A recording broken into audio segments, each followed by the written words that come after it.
예수님을 잡아 죽이려고 하는 재판을 열었습니다. 정죄하기 위한 재판이죠. 공정한 재판이 아닙니다.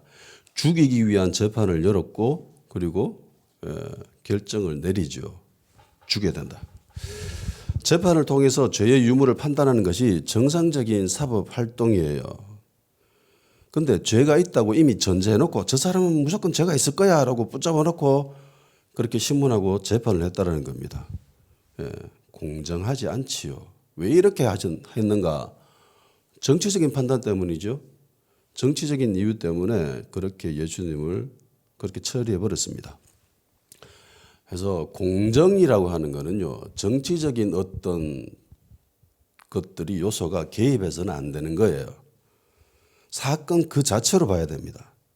그 사람의 출신이나 배경이나 환경 같은 것이 그 사건에 개입되어지면 안 된다는 겁니다. 저 사람은 못 배웠기 때문에, 저 사람은 집이 가난하기 때문에 저런 범죄를 저질렀을 거야. 그렇게 생각한다는 것이 이게 올바른 공정한 룰이 아니거든요. 대한민국이 이제 전 세계로부터 선진국으로 인정받았습니다. 근데 이거는 제가 볼 때는 경제적인 면이고, 근데 정치적인 영역, 특히 사법적인 영역에서는 굉장히 후진국스러운 모습을 보여주는 것이 사실입니다. 어떤 걸로 통해서 그걸 알 수 있냐면은 동일한 사건인데 어떤 정권이 어떤 당이 정권을 잡느냐에 따라서 이 사건의 본질이 달라져 버려요. 이쪽 당이 정권을 잡으면 이 사람이 죄가 없다가 저쪽 당이 정권을 잡으면 이 사람은 죄가 있게 됩니다. 이런 일들이 비일비재하게 일어나요. 이것이 어떤 뭐 때문에 이런가? 공정하지 않다는 거거든요. 거기에 정치적인 어떤 요소들이 개입되어서 그 사건을 왜곡되게 해석해 버린다는 겁니다. 그러니까 같은 편이면 죄가 없고 우리 편이 아니면 죄인인 거죠. 그래서 대한민국이 공의로운 나라가 되기를 위해서 기도해야 됩니다. 교회가 이때까지 복음을 전하고 한 영혼을 구원하기 위해서 정말 열심히 그리고 그 일에 정말 열심히 달려갔습니다. 그거로 통해서 하나님이 엄청난 은혜도 베푸신 건 사실입니다. 그렇다면은 교회가 지금부터는 어떤 일을 해야 되는가? 정의와 공의를 위해서 부르짖고 기도해 줘야 됩니다. 하나님은 공의를 더 엄중하게 다루십니다. 공의라고 하는 것은요, 재판에 쓰이는, 사법 활동에 쓰이는 그런 것들입니다. 그래서 그리스도인들이 정의로워야 되고 공의로워야 됩니다. 이런 기이한 재판이 열리고 있었던 대제사장 집에 이제 거기에 기이한 재판이 열리는데 여기에 모인 사람들은 다 한 마음이었습니다. 예수 잡아서 죽이자. 그런 마음으로 한 마음 한 뜻이 되어서 다 모여 있었어요. 그런데 거기에 전혀 동의하지 않는 한 인물이 있었습니다. 베드로죠. 베드로입니다. 몰래 들어왔습니다. 잠입해 들어온 거죠. 베드로는 대제사장 집에 있었습니다. 이게 지금 밤이거든요. 굉장히 어두운 밤입니다. 이 밤새도록 지금 일이 진행되어지는 거예요. 나중에 새벽에 닭이 울잖아요. 그때까지 사람들이 거기에 모여 있었다는 겁니다. 그만큼 열심과 열정을 가지려면은 진짜 열심히 특심이어야 되는 거예요. 밤을 새면서까지 그 일에 몰두할 수 있는 거는 그 일에 정말 열심히 있는 사람만이 할 수 있는 겁니다.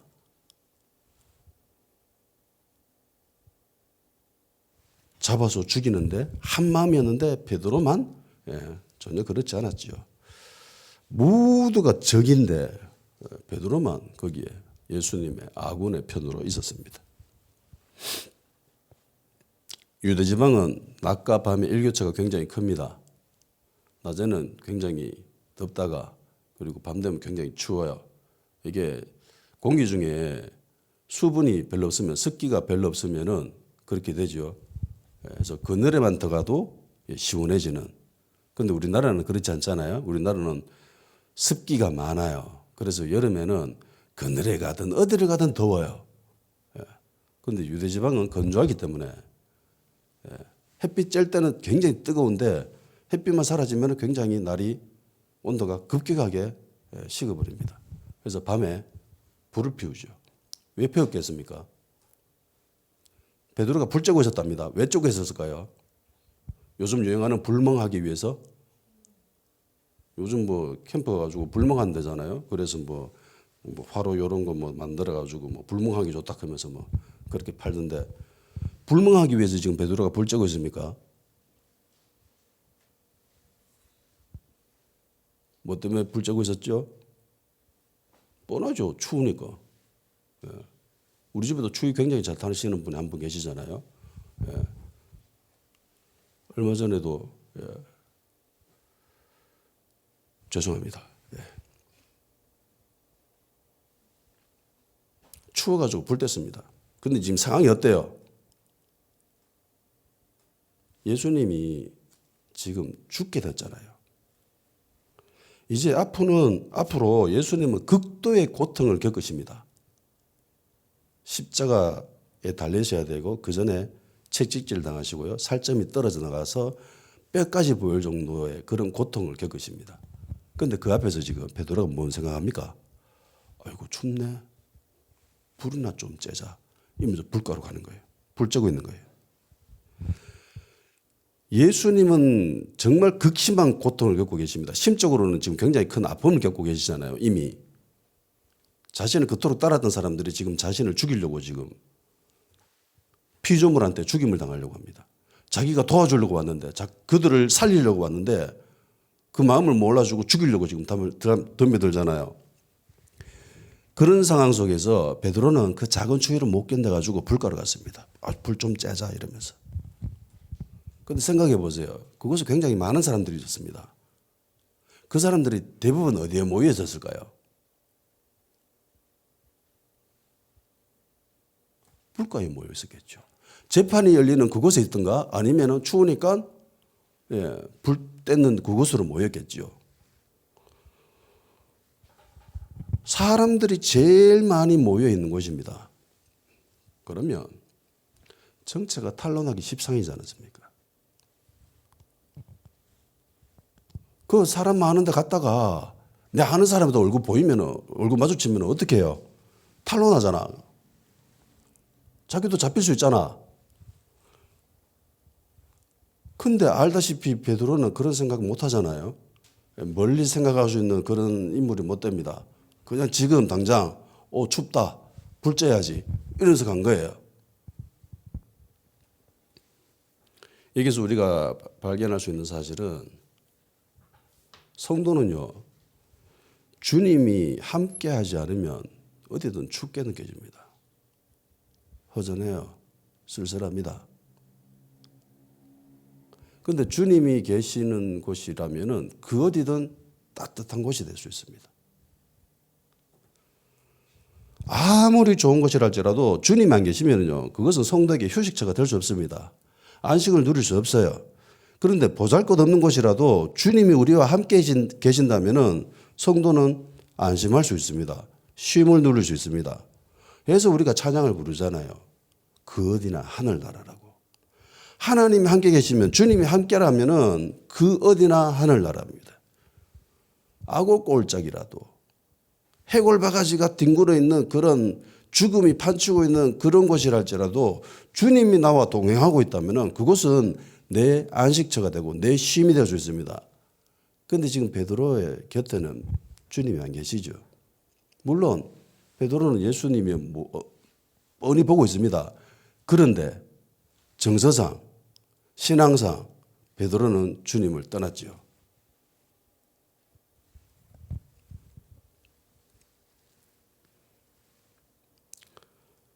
사람들이 많이 있는 곳에 자연스럽게 베드로의 정체는 드러날 수 있을 수밖에 없었습니다. 마침 눈썰미 좋은 여종 하나가 베드로를 유심히 관찰합니다.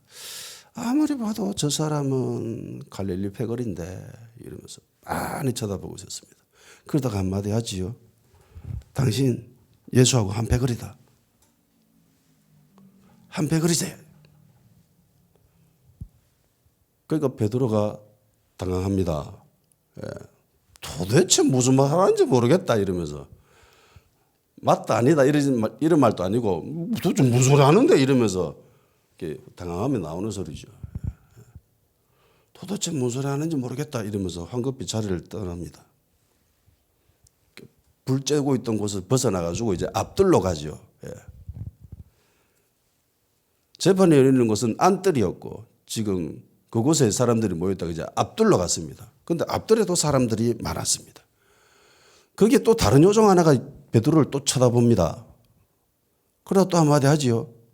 네 갈릴리 패거리지, 나사렛 패거리지. 그러니까 베드로가 또 부인하죠. 아니다. 무슨 소리 하노? 그리고 1시간이 지났습니다. 2번이나 이런 일을 겪었으면 저 같으면은요 쫄아가지고 도망쳤을 거예요. 근데 베드로는요 담대합니다. 자기 눈으로 예수님이 어떻게 되는지 끝까지 쳐다볼 것이라는 그런 신념이 있었던 것 같아요. 안 떠나요. 끝까지 남아가지고 어떻게 일이 진행될까 그걸 관찰하고 있었습니다. 그래서 다른 제자들한테 가르쳐줘야지, 이야기해줘야지 뭐 그런 마음도 있었겠죠. 1시간이 지났습니다. 이번에는 베드로 곁에 있던 사람이 확신에 차서 말합니다. 네 나사렛 패거리다. 갈릴리 패거리다. 그렇게 이야기합니다.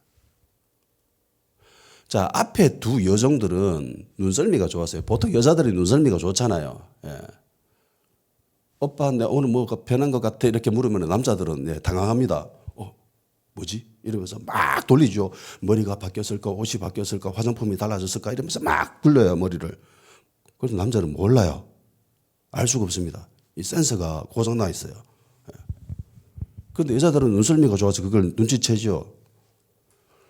그런데 옆에 있었던 이 사람은 베드로 곁에서 확신에 차서 이야기합니다. 너 갈릴리 사람이다. 이렇게 이야기합니다. 왜 그랬을까요?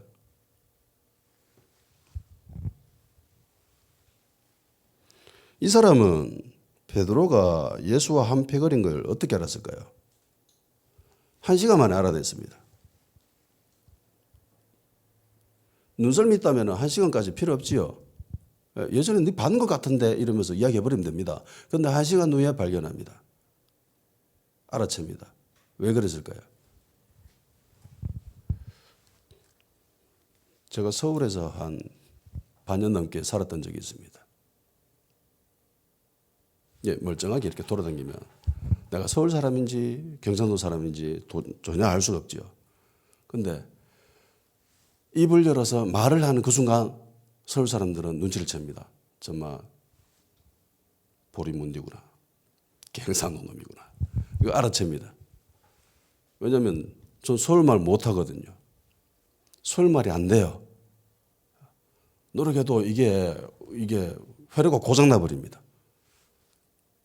얼어붙어 버려요, 말이.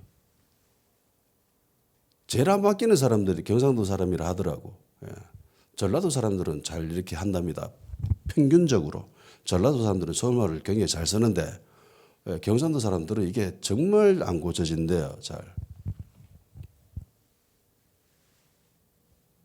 똑같은 거죠. 똑같은 겁니다.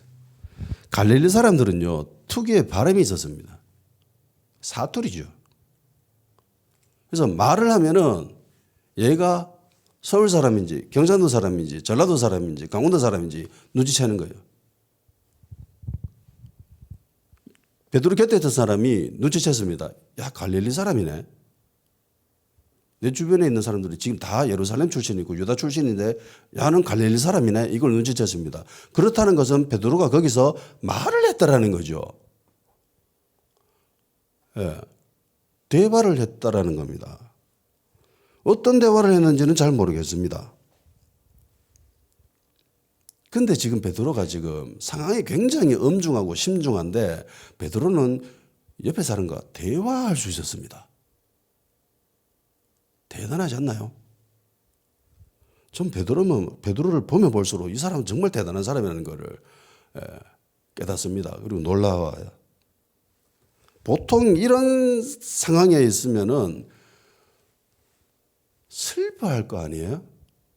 사람들과 같이 어울리고 있다라는 것 자체가 저는 조금 힘들 수 있어요. 제 상식선에서는. 슬퍼할 것 같고 혼자 있을 것 같고 사람이 굉장히 슬퍼하면 혼자 있고 싶어 하잖아요. 슬퍼하고 혼자 있고 싶고 하고 진짜 그리고 신앙인이라면은 기도하겠지요. 그죠? 근데 춥다고 불 쬐고 있습니다. 예수님이 지금 잡혀가지고 죽게 됐는데 자기는 추워가지고 불 쬐고 있어요. 그리고 옆 사람과 대화를 합니다. 어떤 대화인지는 모르겠어요. 근데 대화할 수 있는 그런 정신 상태를 가지고 있었습니다. 정말 베드로는 정신세계가 오묘합니다. 예수를 잡아 죽이려고 하는 사람과 같이 대화할 수 있는 그런 베드로입니다. 그리고 베드로가 말하는 것을 옆에서 사람이 들었습니다. 그리고 눈치채죠. 얘 갈릴리 사람이네. 예수하고 한 패거리네. 그러니까 베드로가 굉장히 강하게 부인하죠. 아니다, 무슨 소리 하노? 절대로 아니다면서 성경에 저주하였다라고 하죠. 저주하였답니다. 그리고 맹세까지 합니다. 예수님이 맹세하지 말라라고 했는데 하늘로 얻으면 땅의 이름으로 맹세하지 말라. 여호와 이름으로도 맹세하지 말라고 했는데 베드로는 맹세를 합니다. 저주까지 하죠. 나 진짜 모른다. 저 사람. 현대에는 이렇게 되어 있습니다. 이 말을 듣고 베드로는 거짓말이라면 천벌을 받겠다고 맹세하면서 나는 당신들이 말하는 그 사람을 알지도 못해 라고 잡아댔답니다. 불과 몇 시간 전에 호언장담했잖아요. 주님 가시는 그 어디는 나는 따라갑니다. 그리고 설령 그곳이 죽음이 있는 곳이라 할지라도 저는 따라가겠어요 라고 이야기했습니다. 절대로 부인은 않겠습니다 라고 했습니다. 근데 주님 말씀처럼 돼버렸죠. 닭이 2번 울기 전에 예수님 3번 부인한다고 했는데 그렇게 돼버렸습니다. 자, 그러면 베드로는 거짓말을 했을까요? 할 수 없는데 지도 뻔히 나 이게 못할 것 같은데 라고 생각하면서 거짓말했을까요? 아니면 사기쳤을까요? 아니면 연기했을까요? 속였을까요? 알다시피 베드로 성격상 이렇게 하지는 못합니다. 베드로는 막 머리 쓰고 막 잔머리 굴리고 이런 거 절대로 못하는 사람입니다. 내가 여기 지금 있고 지금 내가 생각하고 내 주변에 둘러싸고 있는 환경 그대로 받아들이고 그대로 이야기하는 사람입니다. 그러니까 어떻게 보면 굉장히 진실된 사람이에요. 진솔한 사람입니다. 꾸밈이 없는 사람이에요. 속임이 없는 사람입니다. 예수님은 대체로 제자들을 뽑을 때 그런 사람을 뽑았어요. 한 명 빼고. 제자들이 뭐 특출난 게 없잖아요. 그런데 제자들은 대체로 다 굉장히 진솔된 사람입니다. 진실된 사람들이었어요. 거짓말 할 줄 모르고 막 꾸밀 줄 모르고 제일 센 사람은 베드로고. 베드로는 진심이었습니다. 죽을 때까지 따라간다라고 그렇게 생각했던 사람이에요. 그때 예수님이 물어서 그때는 자기는 충분히 그럴 줄 알았습니다. 그렇게 할 줄 알았어요. 그런데 상황이 바뀌었잖아요. 상황이 바뀌고 그 상황이 베드로를 엄습해 옵니다. 그러니까 베드로가 예전에 얼마 전에 몇 시간 전에 가졌던 그 생각들이 싹 날아가 버려요. 기억도 안 납니다. 그러면서 예수님을 부인해 버리죠. 화장실 들어갈 때 나올 때 사람이 다르다라고 하죠. 그래요. 진짜 다릅니다. 상황이 달라지니까 마음이 달라져 버려요. 예수 믿는 사람들, 제자들은 자기를 부인해야 되는데 베드로는 자기를 부인하지 않고 예수님을 부인해 버리죠. 3번이나. 마가복음 8장 34절 무리와 제자들을 불러 이르시되 누구든지 나를 따라오려거든 자기를 부인하고 자기 십자가를 지고 나를 따를 것이니라. 갈라디아서 2장 20절 내가 그리스도와 함께 십자가에 못 박혔나니 그런 적 이전에 내가 사는 것이 아니요 오직 내 안에 그리스도께서 사시는 것이라. 이제 내가 육체 가운데 사는 것은 나를 사랑하사 나를 위하여 자기 자신을 버리신 하나님의 아들을 믿는 믿음 안에서 사는 것이라. 계속 예수님을 따르는 제자들이 가져야 될 태도에 대해서 너 자신을 부인해라고 이야기하십니다. 누가복음 14장 26, 27 무릇 내게 오는 자가 자기 부모와 처자와 형제와 자매와 더욱이 자기 목숨까지 미워하지 않으면 능히 내 제자가 되지 못하고 누구든지 자기 십자가를 지고 나를 따르지 않는 자도 능히 내 제자가 되지 못하리라. 자기 자신을 부인해야 되는 거예요. 어떤 상황 가운데 있다 할지라도 예수님을 부인해서는 안 됩니다. 그런데 베드로가 이런 짓을 저질러 버렸어요. 저주하면서 그러다가 맹세까지 하죠. 한 번도 아니라 3번까지. 절대로 해서는 안 될 일을 베드로가 해버립니다. 담대하게 해버립니다. 아무 생각 없이 한 거죠. 베드로는 내 힘으로 충분히 할 수 있을 거라고 생각했어요. 뭐 그 정도쯤이야 뭐 충분히 할 수 있지. 나 모든 것 버리고 예수님 따라다녔는데. 베드로가 직접 고백하지 않습니까? 예수님도 거기에 인정을 해줬습니다. 주님 저는 모든 것을 버리고 주님을 따랐나이다 라고 이야기했을 때 예수님 인정해 주지요. 그래 맞다라고 하면서 너희들 상급이 크다라고 이야기해 주셨습니다. 생계 버리고 가족 버리고 다 포기하고 3년 동안 주님 따라다녔던 사람들이에요. 올인했던 사람들입니다. 뭐 까짓거 죽는 거 그거 하나 못하겠나 그런 생각까지 한 사람이에요. 영상의 말씀이 여기 계시면 우리가 누구에로 갑니까? 라고 그렇게 담대하게 이야기했던 사람들입니다. 할 수 있었죠. 충분히 할 수 있을 거라 생각했습니다. 자기 성격상 내 경험상 이때까지 살아와 본 그 결과 나는 충분히 할 수 있어. 예수님 위해서 모든 거 버렸으니까 뭐 그 정도쯤이야 뭐 하겠지 라고 생각했습니다. 근데 막상 뚜껑 열어보니까 다르죠. 뚜껑 열어보니까 달라요. 자기가 생각했던 것과 그리고 지금 실제로 이런 상황을 겪으니까 이게 너무나 달라요. 자기도 모른 채 3번이나 예수님을 부인해 버렸습니다. 저주까지 하면서 맹세까지 해버립니다.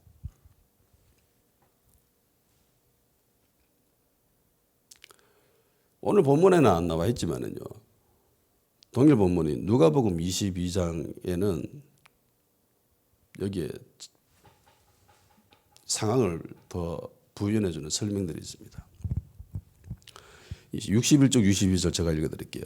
주께서 돌이켜 베드로를 보시니 베드로가 주의 말씀 곧 오늘 닭 울기 전에 네가 3번 나를 부인하리라 하시면 생각이 나서 밖에 나가서 심히 통곡하니라. 마가복음에는 안 나와 있지만요. 누가복음에는 예수님의 행동이 나오지요. 베드로가 3번 부인하는 그 순간 주께서 돌이켜 베드로를 보시니 예수님이 베드로를 봤습니다. 주님은 왜 베드로를 보셨을까요? 아니 어떤 마음으로 베드로를 보셨을까요? 무슨 마음으로 베드로를 보셨을까요? 어떤 마음을 가지고 무슨 생각을 가지고 베드로를 보셨을까요? 내가 그럴 줄 알았다. 내가 못한다고 했지. 네가 한다고 할 수 있다고 그래 깨끗거리더만. 네 지금 했나? 내 말 들어도 됐지? 뭐 죽는 데까지 따라와? 야, 네 꼬라지 안 봐라 지금. 그런 눈빛으로 보셨을까요? 그런 생각으로 보셨을까요? 베드로는 예수님의 눈빛에서 무엇을 봤을까요? 사람의 눈빛이 모든 것을 말해주지 않습니까? 저 사람이 어떤 생각을 가지고 있는지 그거 알아챕니다. 사람이라면 알아채요. 저 사람이 나를 경멸하고 있는지, 저 사람이 나를 존중하는지, 저 사람이 나를 사랑해 주는지, 미워하는지 그거 눈빛만 봐도 알아요. 오죽하면 유행가 가사도 있잖아요. 눈빛만 봐도 알 수 있잖아 이러면서. 아마 예수님은 베드로를 측은하게 보셨을 것 같아요.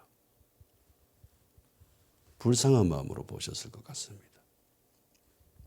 이 눈빛은 베드로가 늘 보던 눈빛이었습니다. 병자를 고칠 때 눈빛이었고요. 귀신 들린 사람을 고칠 때 눈빛이었고요. 심지어 죽었던 나사로를 살려 일으킬 때 그 눈빛이었습니다. 그 얼굴이었습니다. 늘 한결같은 그런 얼굴이었습니다. 사람들을 고치고 치유하고 말씀을 가르칠 때 그 얼굴과 그 눈빛이 이제 베드로에게, 오로지 베드로에게 지금 쏟아붓고 있습니다.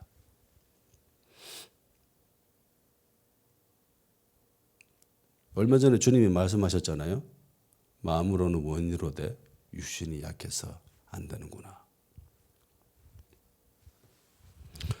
저렇게 칼 수 있다고 큰 소리 쳤는데 자기 말대로 안 되는 베드로의 모습을 안타깝게 보셨을 것입니다. 내가 말한 대로 됐지, 네가 하고 싶은데 그게 잘 안 되지, 육신이 약해서 그런 거야.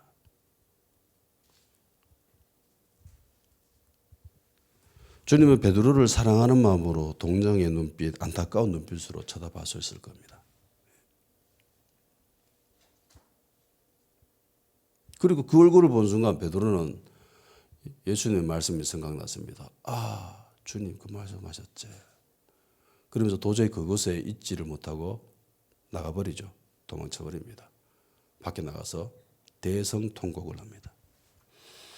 자신의 어리석음과 자기의 비참함과 주님을 버렸다라는, 주님을 부인했다라는 그런 죄의식, 오만 감정들이 베드로에게 밀려닥쳤을 거예요.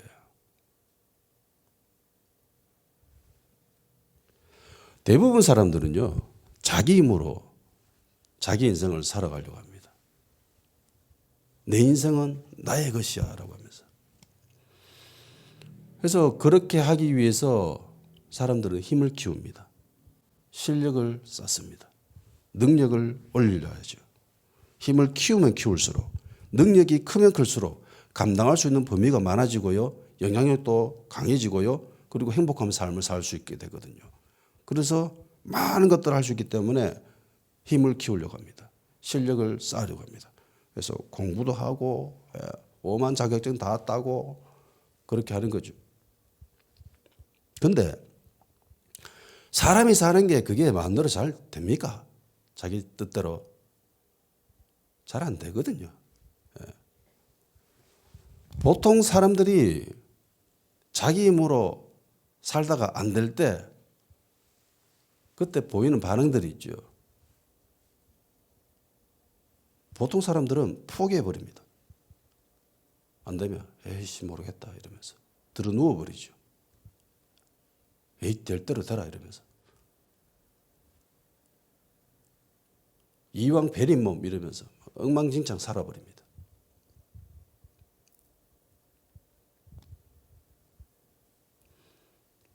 뭐 노숙자 계시는 모든 사람들을 폄하하는 건 아니지만 거기에 계시는 대부분의 사람들이 그런 실패의 순간에 그냥 손을 놔버린 사람들입니다. 에이 모르겠다 될 대로 되라.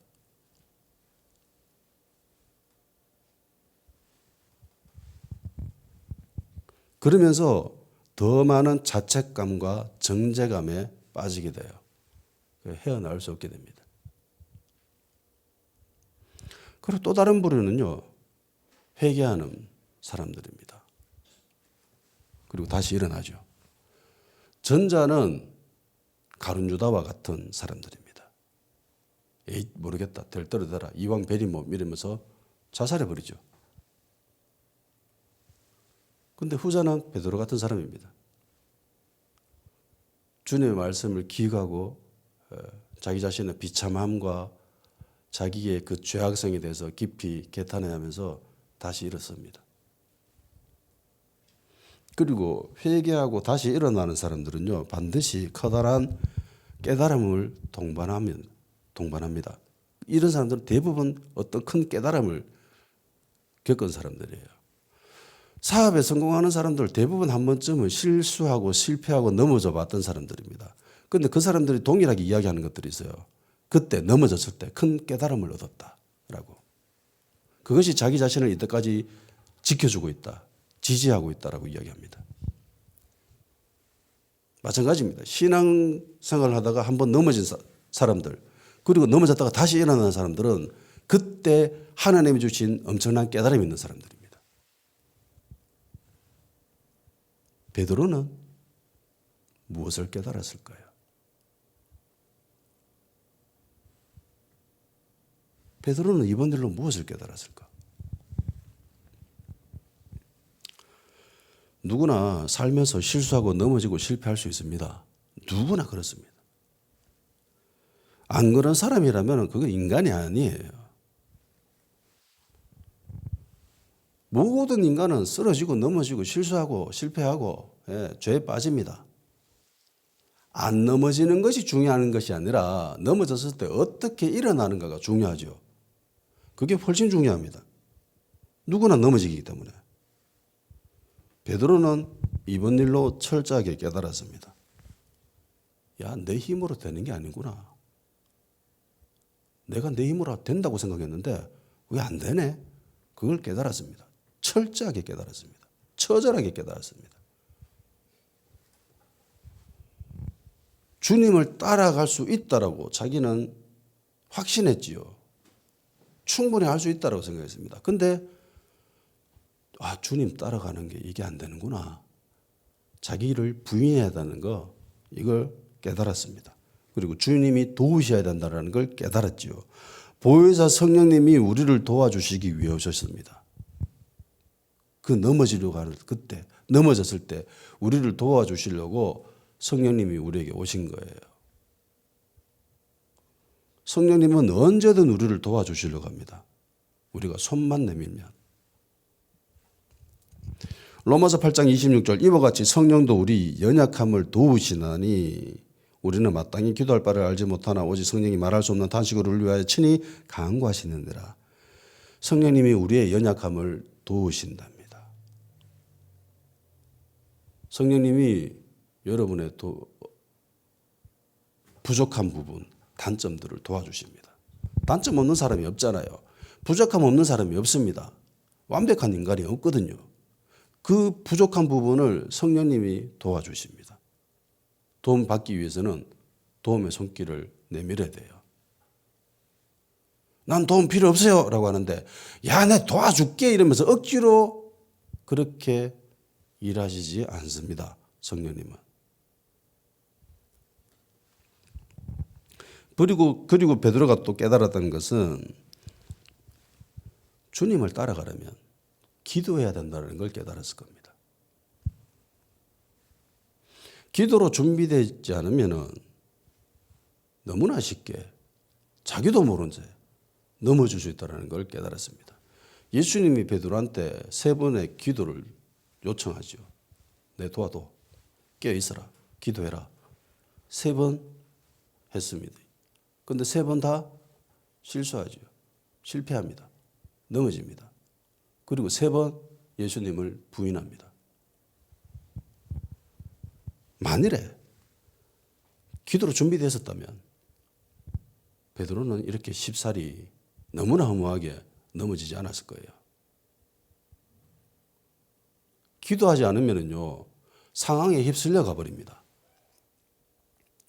내 뜻대로 주님 말씀대로 하려고 하는 그런 생각이 있다 할지라도 기도하지 않으면 상황에 그냥 휩쓸려 가버려요.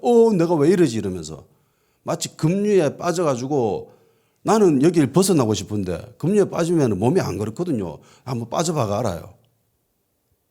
홍수철에 그 급류에 빠지게 되면은 그냥 급류가 휩쓸리는 데 가는 대로 그냥 몸이 그냥 흘러가요. 기도하지 않으면 휩쓸려 가버립니다. 기도하지 않으면은 육신이 원하는 대로 되어집니다. 내 몸은 편한 걸 추구하죠. 기도하지 않으면 육신이 원하는 대로 합니다. 예수님 말씀하셨잖아요. 마음으로는 원이로되 육신이 약하구나. 육신을 뛰어넘으려면은 기도해야 됩니다. 기도하면은 영이 원하는 대로 살게 됩니다. 로마서 8장 13절 14절 너희가 육신대로 살면 반드시 죽을 것이로되 영으로서 몸의 행실을 죽이면 살리니 무릇 하나님의 영으로 인도함을 받는 사람은 곧 하나님의 아들이라. 원하는데 육신이 약해서 넘어졌습니다.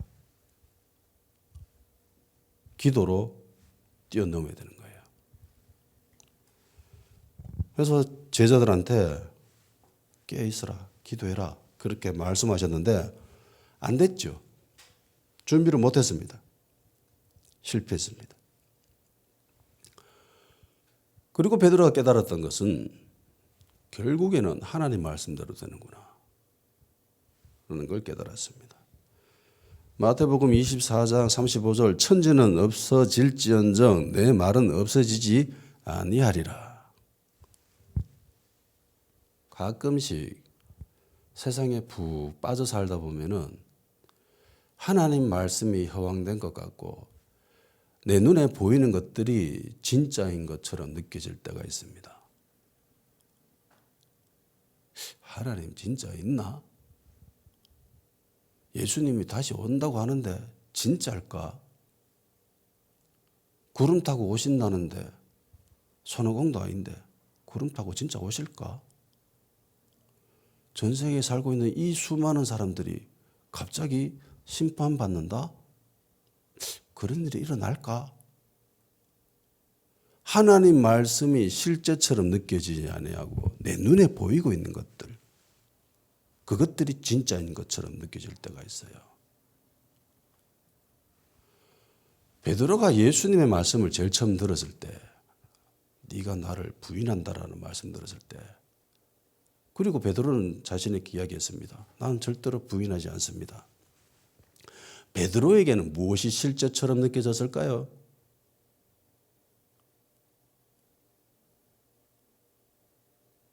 베드로에게는 예수님 저 말씀은 도저히 실현 불가능한 말씀이야.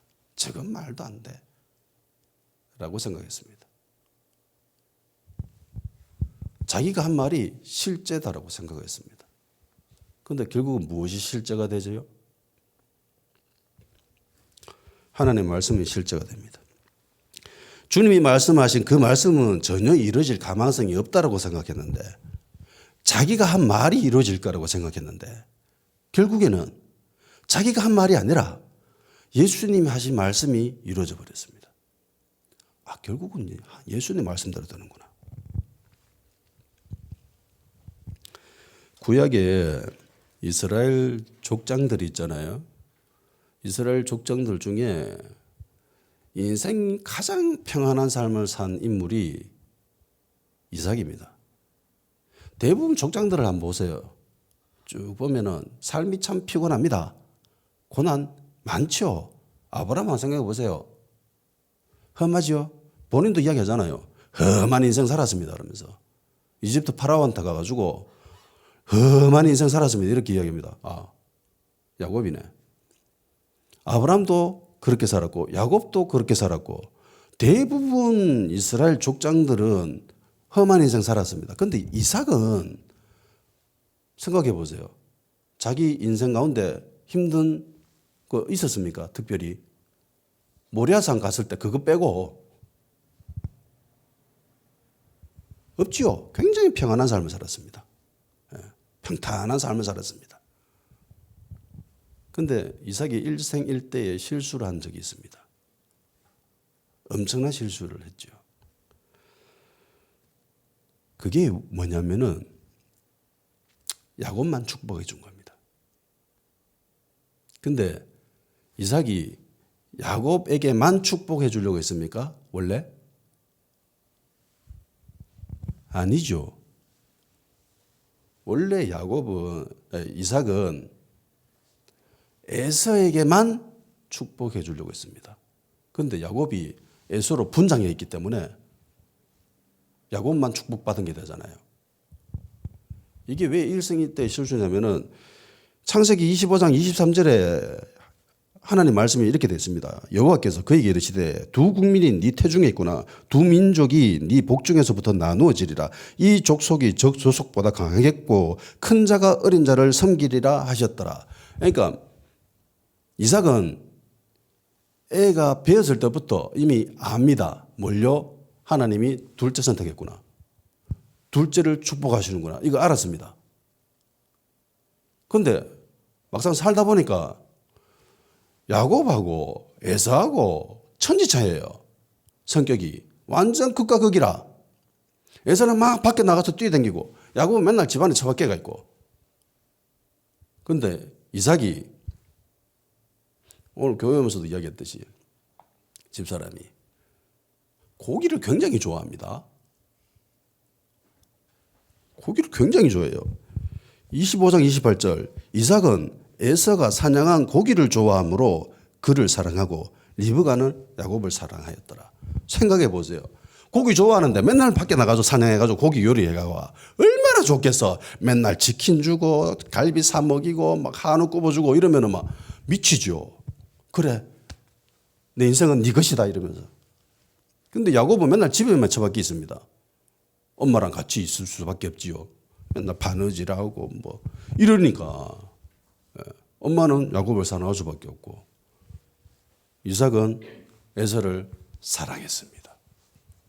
에서를 사랑했습니다. 그것도 에서를 너무너무나 사랑했습니다. 그래서 자기는 에서인 줄 알고 자기가 할 수 있는 모든 축복을 에서한테 해버리죠. 모든 축복을 다 에서에게 해버립니다. 나중에 발견하고 나중에 뒤늦게 깨닫잖아요. 자가 에서인 줄 알았는데 자가 야곱이었고 지금 진짜 에서는 지금 내 앞에 있구나 이거를 뒤늦게 깨닫습니다. 그리고 에서가 부탁하잖아요. 울면서 부탁합니다. 아버지 저에게도 축복해 주십시오. 남겨놓은 축복이 있습니까 없습니까? 라고 묻습니다. 그때 이삭이 뭐라고 합니까? 없다라고 합니다. 없대요.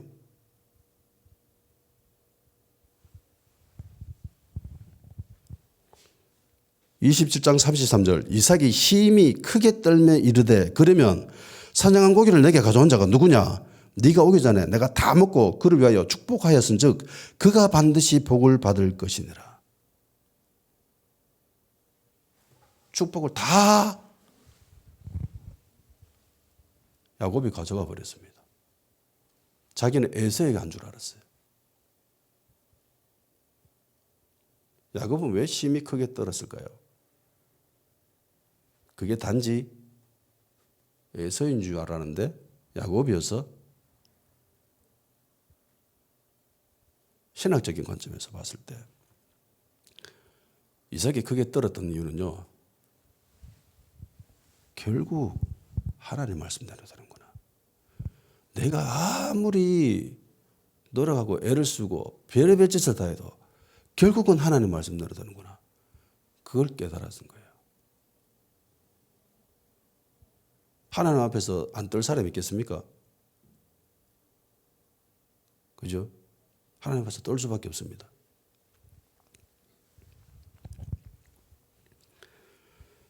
우리 인생이 넘어지고 실패하고 쓰러져도 다시 일어나야 됩니다. 어떻게 해요? 주님 얼굴 보고 주님 눈빛 보고 다시 일어나는 겁니다. 주님 절대로 베드로를 향해서 정죄하거나 비판하거나 경멸의 눈초리로 그렇게 보신 게 아니에요. 예수님은 살아오면서 똑같이 한결같은 얼굴로 한결같은 눈빛으로 바라보셨습니다. 사랑의 눈빛, 용서의 눈빛, 응원하는 그런 눈빛으로 그렇게 쳐다보시고 그들을 일으키시고 그들을 살리시고 그들을 치유해 주셨습니다. 주님은 우리를 도와주십니다.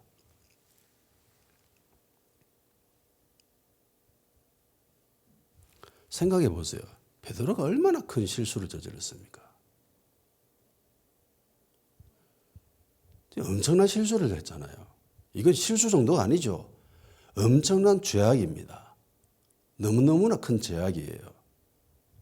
제자들 중에 이 정도 죄를 저지른 사람은 가룟 유다 이외에는 없습니다. 이건 너무너무나 큰 죄예요.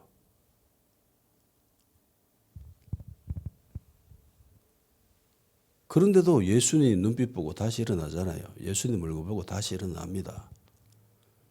예수님 사랑하시는 눈빛으로, 용서의 눈빛으로 바라보시고 베드로는 그걸 보고 회개하고 다시 일어납니다.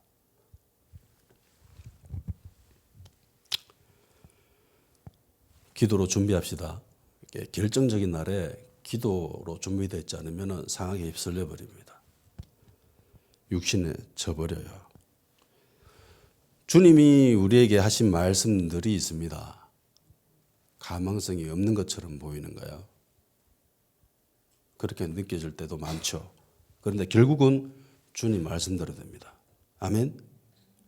결국은 하나님 말씀대로 이루어집니다. 그때 심히 떨며 놀랄 것입니다. 한 2주 동안 저 10년 가운데 계속 주님의 음성이 들렸습니다. 그게 뭐냐면은 나의 은총은, 나의 은혜는 너의 실수보다도 크다. 나의 은총은 너의 약함보다도 크다. 심지어 내가 베푸는 은혜는, 내가 베푸는 축복은 네가 저지른 범죄보다도 훨씬 크다. 너의 모든 약함과 부족함과 죄악을 모두 다 덮고 내가 너를 축복하고 은총을 베풀 것이다. 이렇게 계속 2주 동안 저한테 다가왔습니다. 왜 이 말씀을 하시는지는 모르겠어요. 그런데 이 말씀이 엄청난 큰 힘이 됩니다. 아, 내가 저지른 죄악보다 주님이 훨씬 크신 분이지. 다 같이 기도합시다. 정죄감을 떨쳐버리게 하십시오. 주님 얼굴 보고 다시 일어나게 하여 주시옵소서. 그래서 회개하고 기도로 준비되게 하시고 결국 주님 말씀대로 이루어지니 믿음으로 굳건히 서 있을 수 있도록 성령님 우리를 도와주시옵소서.